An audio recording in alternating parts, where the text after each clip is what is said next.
आज या ठिकाणी आडवण पारधोई बाधित शेतकरी आम्ही जमलेलो आहोत। आम्ही वारंवार सरकारला सांगत आहोत की आम्हाला जमीन द्यायची नाही, आम्ही भूमिहीन होणार आहे, आम्ही उघड्यावर येणार असून आम्हाला जमीन कोणत्याही प्रकारे द्यायची नाही। आम्ही 2023 पासून लढा देत आहोत। माननीय न्यायालयामध्ये सुद्धा जाऊन त्यांनी स्टे दिलेला आहे, तरीही हे कागदोपत्री घोडे चालूच आहे। या गोष्टीला आम्ही कंटाळून गेलो आहोत।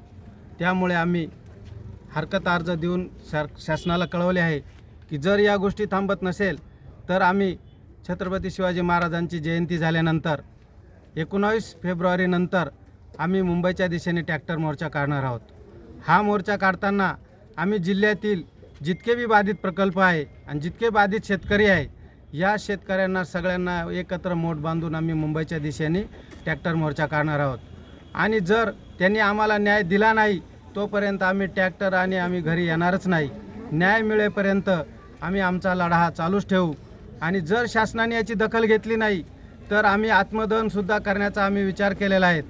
जर आम्हाला जमीन पोट भरण्याचे साधनच राहिले नाही तर जगण्यात काय अर्थ आहे। तर आम्ही ह्या गोष्टीला सुद्धा तयार आहोत आणि या गोष्टीशी ठाम असून सर्व शेतकरी आम्ही एकत्र आलो आहोत। याची शासनाने नोंद घ्यावी। जय हिंद, जय महाराष्ट्र।